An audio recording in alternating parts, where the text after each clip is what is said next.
Olá, pessoal. Meu nome é André Matheus, consultor especialista em pastagens da Copercitrus em Minas Gerais. Estou aqui novamente para dar um recadinho para vocês sobre como colher o seu pasto. O pecuarista hoje, praticamente 95% dos pecuaristas hoje sabem realizar a reforma de um pasto. Porém, esses mesmos 95% têm dificuldade na colheita do pasto. Ou seja, nós não plantamos soja, não plantamos milho e deixamos essas culturas aí, essa lavoura perder no pé. Praticamente há um processo de colheita. Então, por que deixar o pasto passar do momento, passar do ponto de corte, passar do ponto de colheita? Porque a pastagem hoje, ela deve ser levada como cultura. Ou seja, ela dá produtividade, ela dá retorno, ela dá dinheiro realmente, e nela conseguimos fazer tudo que a propriedade precisa. E é a cultura que responde mais rápido a qualquer tipo de tratamento. E lembrando que 70% da dieta do animal vem do pasto. Então, seguindo adiante, vamos verificar aí, ó. O Brasil tem nas pastagens sua principal e mais econômica fonte de alimento para o gado. Desta forma, a utilização de gramíneas tropicais produtivas e o correto manejo das pastagens e do pastejo são fundamentais para a busca da eficiência produtiva. Ou seja, não há nada mais barato do que carne e leite a pasto. Então, o pasto é uma fonte nutritiva de alimento que praticamente engloba tudo aquilo que o animal necessita para realmente ele ter um rendimento no ganho de peso e na produção de leite diária. Seguindo adiante, vamos ver aí, ó, a pecuária brasileira evoluiu muito nos últimos anos, mas ainda tem um grande caminho a percorrer. O Brasil tem atualmente cerca de 100 milhões de hectares de pastagens em níveis forte e muito forte de degradação, onde 172 milhões de hectares, 30%, estariam em estágio leves e moderados de degradação, e somente 20% dos campos não estariam degradados. Ou seja, tem muita área aí que ainda dá para a gente trabalhar e reverter esse processo aí. Que o Brasil hoje ele tem área para ser desenvolvida, área para crescer, e não tem a necessidade de estar realizando mais aberturas de área. Simplesmente melhorar as áreas que já estão abertas, aumentando a taxa de lotação, aumentando realmente a produtividade dessas áreas. Seguindo adiante, vamos verificar aí, ó. Como tornar a pecuária atraente? Como investir se em torno de 30% a 50% das passagens estão degradadas? E os índices econômicos gerados nessa condição de quase falência são as bases para a tomada de decisão, ou, no mínimo, utilizados como ferramentas de pressão para essas decisões? Pois é, como que realmente o pecuarista vai enxergar a pecuária como uma fonte atraente de renda? Então, ou seja, tem alguns caminhos que esse produtor tem que seguir, observar e realmente entrar na técnica. Porque tecnologia não é só pensando um equipamento novo, um trator novo de última geração, isso, aquilo, outro, não.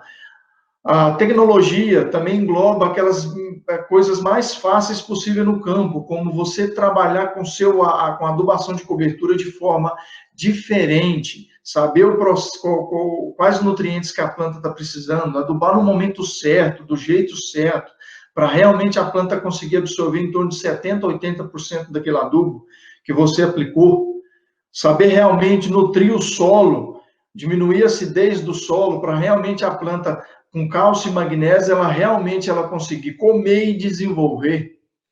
E seguindo adiante, vamos observar aí, ó, uma variável, o que está atual no Brasil, o potencial. Ó. Então, ou seja, vacas por hectare, de 0 a 3 a 0 a 4. O potencial aí é de 2,2, 2,5. A quantidade aí atual no Brasil hoje, a capacidade aí do Brasil hoje, e um animal por hectare, não tem nenhum animal por hectare. A capacidade do Brasil aí, e uma média de produtividade boa e alta, é de 4 a 7 UA por hectare. A quantidade de arroba produzida por hectare, atual hoje é 5, e o potencial é de 50 a 60. Tem muita gente trabalhando na técnica e produzindo muito, mas também tem muita gente que está engatinhando ainda e sofrendo com a propriedade. O ganho de peso diário, a média no Brasil está de 350 gramas a 400. A gente pode trabalhar aí pensando em ganhar acima de 700 a 1 quilo. Tem produtores que eu atendo que conseguem ganhar até 1,5 kg a pasto, tranquilamente. O abate de animais aí de 500 quilos, 38 meses. Ó. Então, tem pessoal aí trabalhando com 22 meses. Então, ou seja, fazenda de pecuária de corte, ela tem que funcionar como um hotel. O animal vai ali, fica um certo tempo e depois vai embora já para o abate. Quanto menos a gente reduzir esse tempo do animal na propriedade, mais a gente vai estar sendo efetivo, vai estar ganhando dinheiro e absorvendo todos os recursos de maneira exata que a gente tem na propriedade. Seguindo adiante, vamos verificar. O cenário do Brasil hoje, boa parte é desse jeito, ó, com a pecuária do Brasil. Áreas bem degradadas, cupim, invasoras. O animal, nesse período que a gente está hoje, por exemplo, no período seco, não tem alimento certo, de forma nutritiva, animal emagrece, vira o famoso boi sanfona. No período chuvoso engorda, no período seco emagrece. Seguindo adiante, vamos ver aí, ó. Por que falar de pasto? Seguindo adiante, porque é o principal componente da alimentação da pecuária brasileira. Seguindo adiante, é um alimento de boa qualidade e de baixo custo quando bem trabalhado. 70% da dieta do animal vem da forrageira. Então, se a gente trabalhar de forma adequada com o pasto, realmente enxergar ele como cultura, a gente consegue ganhar dinheiro, diminuir o custo de produção, porque o produtor ele tem que saber o que ele está gastando para produzir um litro de leite, o que ele está gastando para produzir uma arroba. Para realmente lá na frente, eu estou pagando X e estou recebendo X. Então, o meu custo de produção está baixo e eu estou ganhando dinheiro. Então, é isso que o produtor tem que ter em mente. Seguindo adiante, o produtor ele tem 2 patrimônios na fazenda. Primeiro é a água, primeiro é o solo. Uma fazenda sem água e com o solo pobre, praticamente ela não tem valor. Então, o produtor ele tem que realmente manejar as suas áreas de pastagem, verificar a questão de áreas de APP, açudes e nascentes, e realmente fazer com que a propriedade seja com um solo fértil e que tenha água, realmente para poder abastecer esses animais da propriedade. Você aumentando a taxa de lotação, você vai precisar de mais água no ambiente para poder fornecer aos animais. Seguindo adiante, o que a gente tem que fazer na propriedade? É produzir por hectare o máximo de arroba e de leite, com o custo menor possível. É isso que vai fazer o produtor ganhar dinheiro. E de que forma eu vou fazer isso? Traçando planejamento, traçando metas e realmente tentando trabalhar na técnica. E auxiliando isso daí ao custo-benefício. Seguindo adiante. Aí está aí, o processo de extração de nutrientes do solo. O animal, ele é seletivo e extrai do capim, o capim retira do solo. Então, se a gente não repor esses nutrientes no solo que o capim está retirando, a planta vai definhando até morrer. Então, ou seja, por isso que a gente faz a manutenção das pastagens. A manutenção da pastagem não é nada mais, nada menos que aquilo que o animal retirou do solo, do capim, o capim retirou do solo, a gente está colocando no solo em forma de corretivos e adubação para realmente repor os níveis nutricionais para a planta e a planta dá produtividade. Então, ou seja, o produtor ele tem que começar a entender, a trabalhar com calcário e gesso, por exemplo. Trabalhando de 2 em 2 anos, trabalhando com calcário e gesso, a gente já consegue dar uma condição favorável para essa planta ter pelo menos o suporte de 1,5 por hectare ano, tranquilamente. E a adubação de pastagens é o último processo nesse segmento aí, simplesmente para aumentar a taxa de lotação mediante a disponibilidade de forrageira que a gente vai ter no ambiente. Então, tudo começa com calcário e gesso, para depois, lá na frente, a gente chegar realmente na adubação de pastagem. Seguindo adiante, a pastagem deve ser considerada como um ecossistema formado pela integração solo, planta, animal e clima, e o homem que a explora. Pra vocês terem uma noção, gente, a gramínea tropical em pastagem bem manejada, concentrada em 1 tonelada de matéria seca.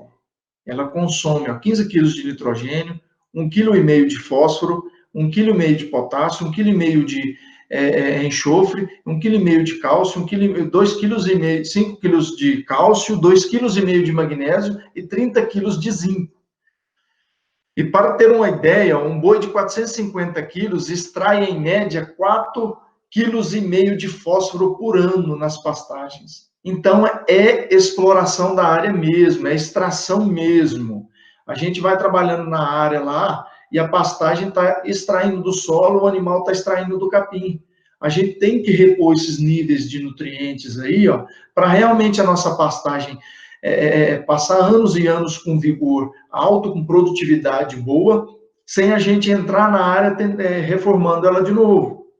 Então, a manutenção da pastagem ela fica mais barata do que a produção, como nós vamos ver posteriormente.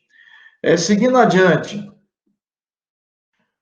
essa palavrinha-chave, não existe capim ou forrageiro milagrosa, existe manejo eficiente. Se você andar corretamente na propriedade, com o seu manejo adequado para cada tipo de categoria de capim, seja o capim mais inferior ou aquele que te entrega muito mais, todos eles vão responder. Uns mais, outros menos, mas eles vão responder e dar capacidade de lotação da área. Seguindo adiante.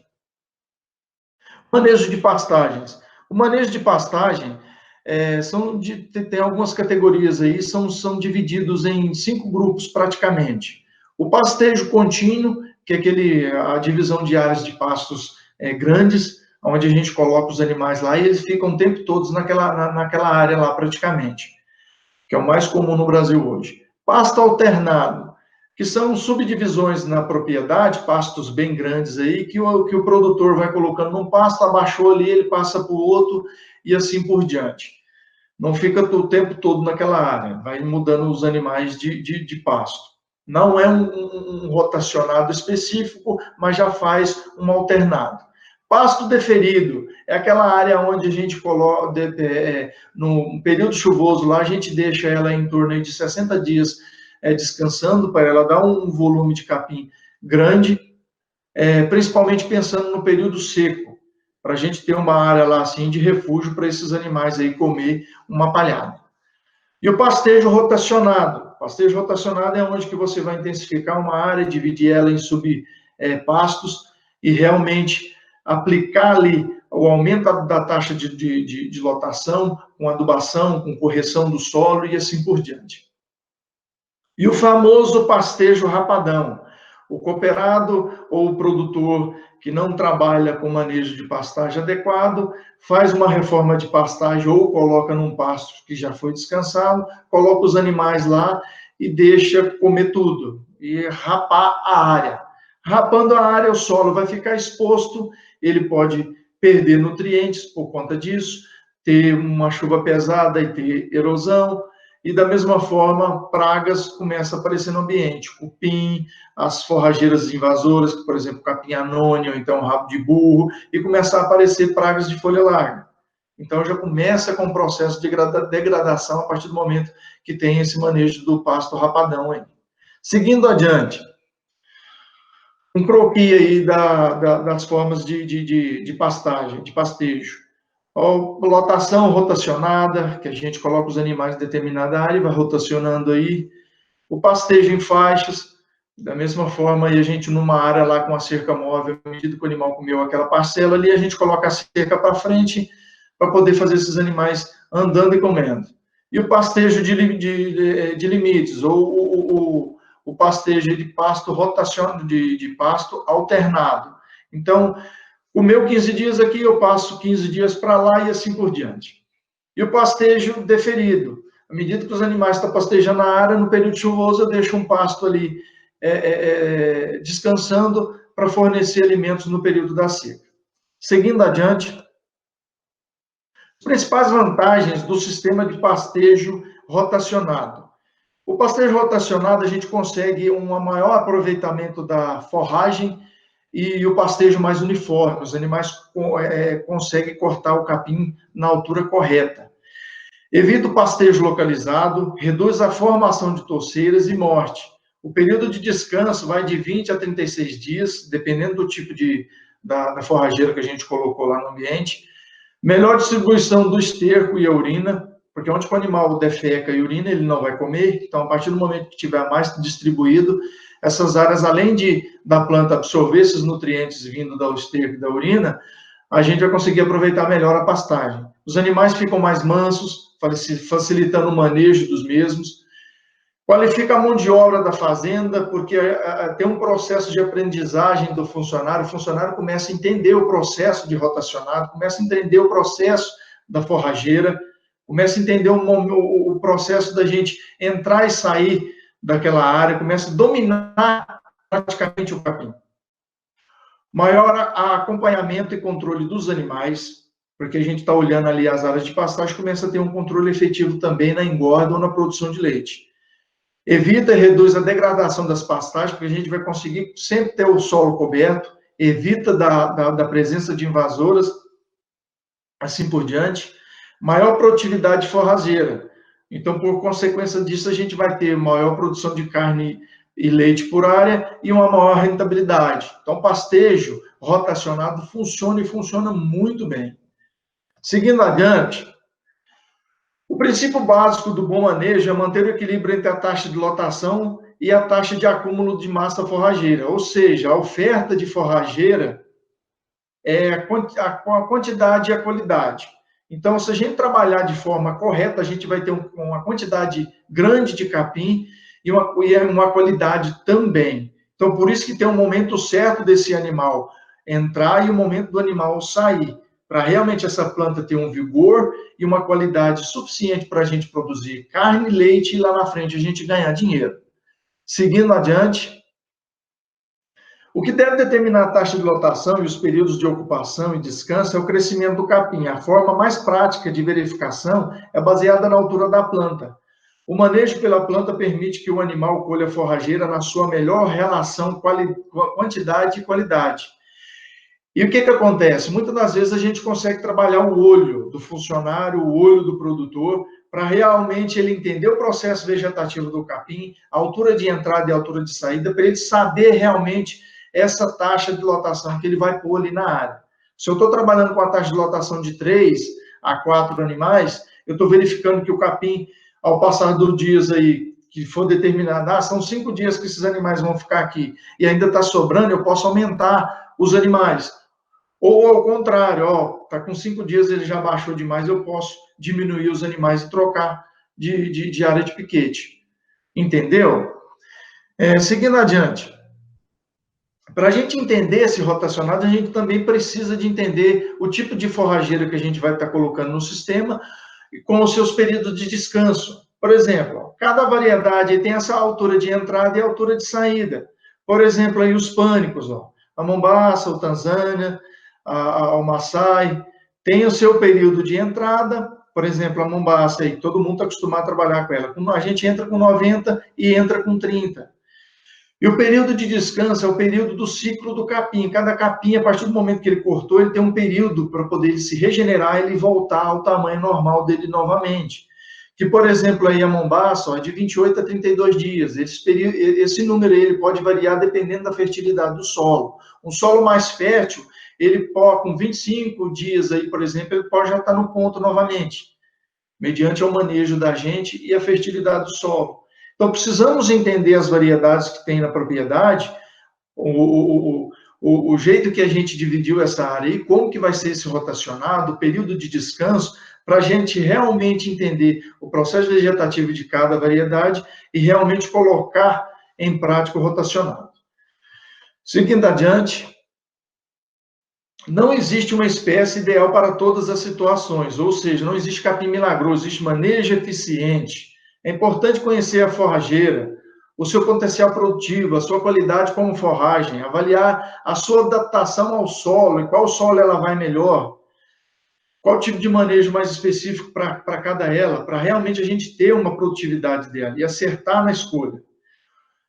O clima e o manejo da propriedade tem que levar em consideração para ver se eu consigo trabalhar com ela na propriedade, porque não adianta a gente colocar uma Ferrari onde só anda de Fusca. Então, tudo tem que ser adequado à realidade da propriedade. Tem milhares de forrageiras aí que a gente pode estar colocando no sistema e ela pode dar produtividade. Quanto mais produtiva é a forrageira, mais exigente ela é em fertilidade do solo e manejo.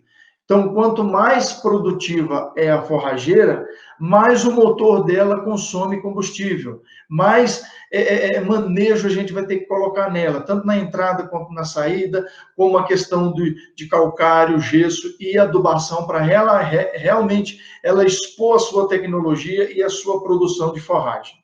Seguindo adiante, pontos a ser observados em seguida. Ó. Primeira coisa, divisão das pastagens com a cerca, controle de invasoras, controle da acidez do solo e adubação. Como eu tinha dito lá na frente, a primeira coisa que a gente faz é dividir a área. A partir do momento que a gente conseguiu dividir a área, a gente já consegue determinar como o animal vai pastejar nas áreas. A partir do momento que a gente consegue controlar as invasoras, a gente realmente deixa todos os nutrientes que estão no solo para a planta realmente produzir. Tirando a competição de luz, nutrientes, água, espaço físico, a planta vai embora.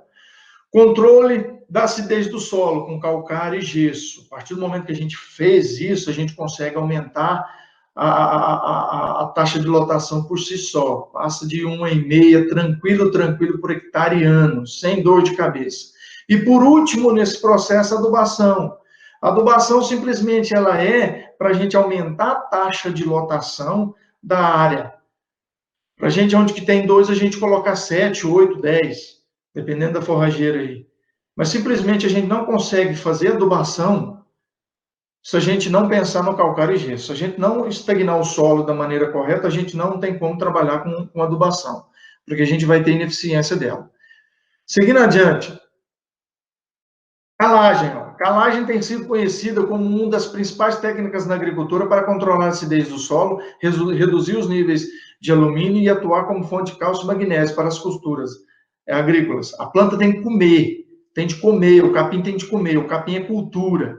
Então, cálcio e magnésio no sistema, a planta se nutre e ela fica com um enraizamento vigoroso, um enraizamento que aprofunda no solo, para realmente essa planta absorver os nutrientes e dar produtividade. Então, de 2 em 2 anos, se o pecuarista trabalhar com calcário e gesso, ele consegue ter uma produtividade e uma pastagem longínqua.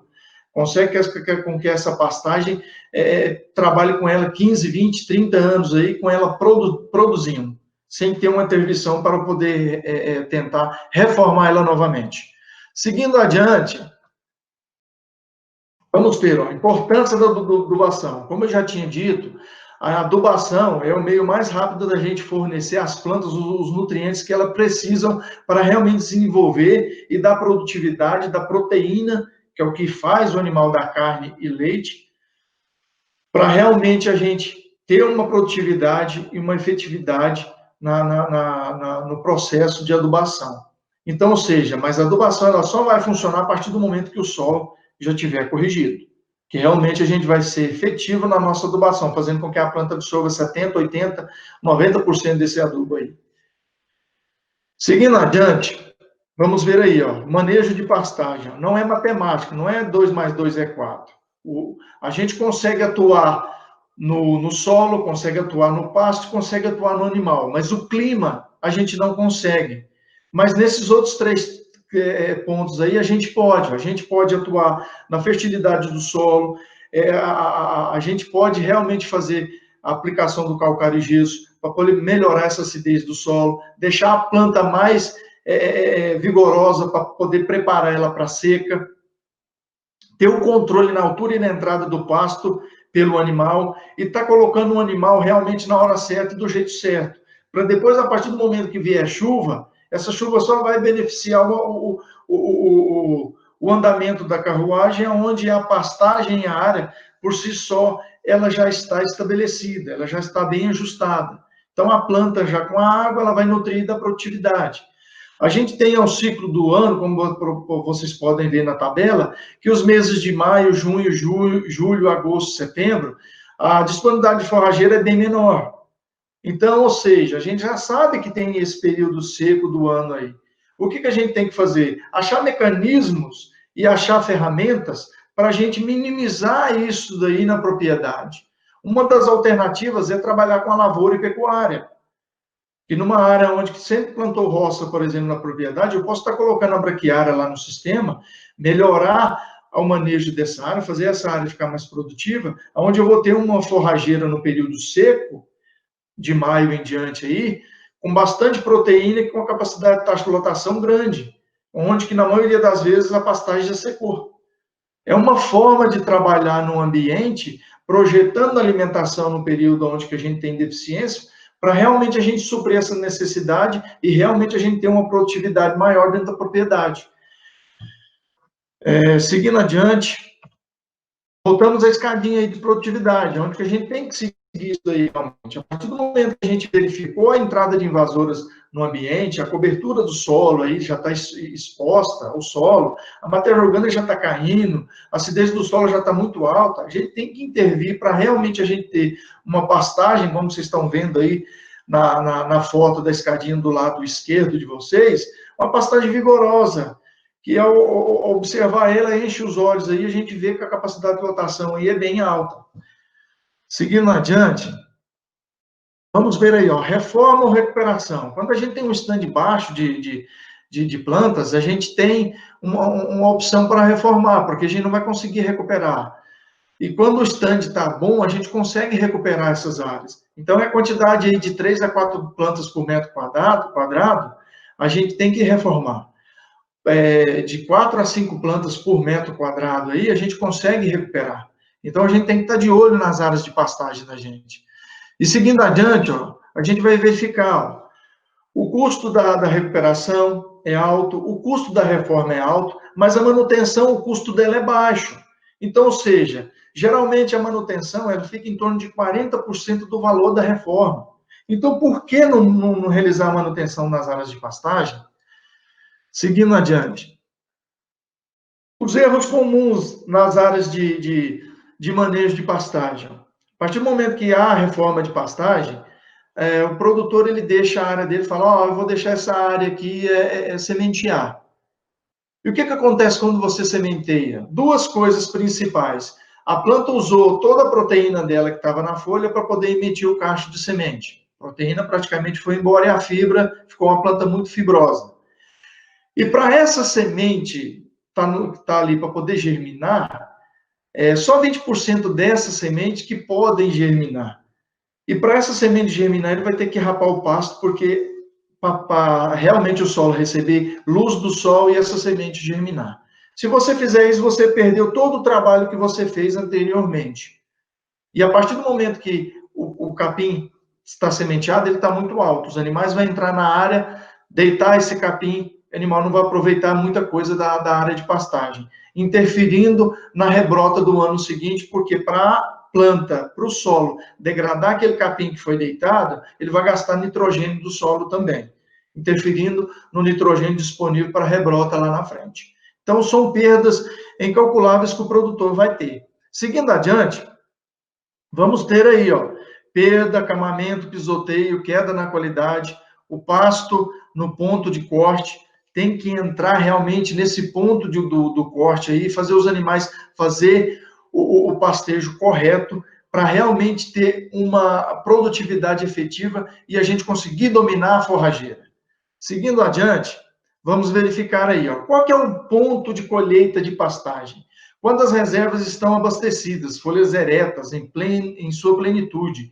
Esse é o ponto ótimo de repouso das pastagens e o momento que ela deve ser colhida e pastoreada. Ou seja, a partir do momento que a gente reformou uma área de pastagem, ou a gente fez a manutenção das pastagens na forma correta, a partir do momento que essas pontas, a pastagem estiver toda com a ponta para cima, é o momento que a gente tem que entrar, como vocês estão vendo na foto aí, fazendo o pastoreio correto, para a gente realmente absorver toda a proteína da folha e realmente a gente entrar no momento certo e na hora certa. Seguindo adiante, vamos ver aí, ó, que tem os 3 Cs, crescimento, colheita e conversão. São esses processos aí que a gente tem que ter no campo e tem que ter o conhecimento para quê? Planta, solo, animal, produção de forrageira, forragem consumida e produção animal.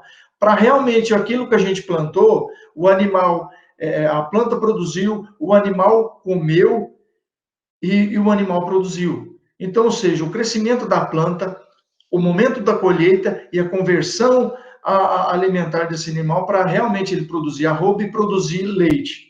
Tá ok, pessoal? Seguindo adiante, vamos ver aí, ó, o tripé da pecuária. A genética, alimentação e manejo. Você colocou um manejo específico na área. Você tem genética, animal que realmente responde, e uma alimentação adequada, o animal produz e dá dinheiro. Seguindo adiante, palavra primordial, planejamento. Planejamento é principal saber onde o produtor quer chegar e de que forma ele quer chegar lá. Então, para de diagnosticar a condição atual das pastagens frente aos objetivos gerais de produção do rebanho. O planejamento é primordial, porque o pecuarista, geralmente, ele não tem a ideia de fazer o planejamento de 6 meses ou então um planejamento anual da propriedade. E ele poderia estar fazendo isso. Porque aí você já chega no período seco sabendo o que você tem que fazer e já chega no período chuvoso já sabendo o que tem que ser feito e aonde você vai chegar. Para quê? Para todas essas estratégias que você colocar na propriedade, realmente ela chegar a um ponto comum onde você vai realmente saber a dominar a sua fazenda, ela está na palma da sua mão e você realmente ter o desenvolver das atividades ali, uma precisão e uma efetividade grande. Então, ou seja, o planejamento é essencial, porque a propriedade rural, ela é uma empresa também. Tem que ser gerida como assim? Então, tem que ter planejamento anual. Seguindo adiante, evolução, o Boi 777, é simplesmente o tripé. Você colocou genética, você colocou alimentação e você colocou a alimentação adequada, o animal responde. Você consegue fazer um animal muito mais precoce e de forma que você aumenta a taxa de lotação na propriedade e começa a vender muito mais animais na propriedade ali. Seguindo adiante, ó, voltamos àquelas imagens, ó, sem manejo e com manejo. No período atual que a gente está, uma foto onde uma área que não foi manejada adequada e uma área que foi manejada, com oferta e abundância de forrageira no período seco e crítico, onde que geralmente nesse período a gente não consegue ter alimento disponível para os animais. Então, ou seja, a gente consegue trabalhar de forma adequada em cada ambiente, com a coleta certa do pasto, certo, do jeito certo e na hora certa. Seguindo adiante, ó, a insanidade é continuar fazendo sempre a mesma coisa e esperar resultados diferentes. Então, conseguimos trabalhar de forma sustentável na propriedade para realmente trazer produtividade para ela de forma sistêmica e de forma compensatória. Então, ou seja, a gente tem que mudar os conceitos na propriedade, os conceitos de antigamente, por exemplo, como aprendeu com o avô, como aprendeu com o pai, para a gente conseguir colocar realmente tecnologia na propriedade, para a gente realmente entender o processo de produção, para realmente a gente conseguir fazer com que a fazenda vá para frente. Então, ou seja, vamos mudar o conceito, vamos correr atrás de informação, vamos correr atrás de realmente uma assessoria para realmente a produtividade ter a sua produção efetiva. Tá ok, pessoal? Espero ter contribuído com alguma dúvida dos senhores. E para mais informações, entre em contato com a Copercitos e o departamento técnico estará de portas abertas para atender a necessidade dos senhores. Tá bom? Obrigado e até a próxima.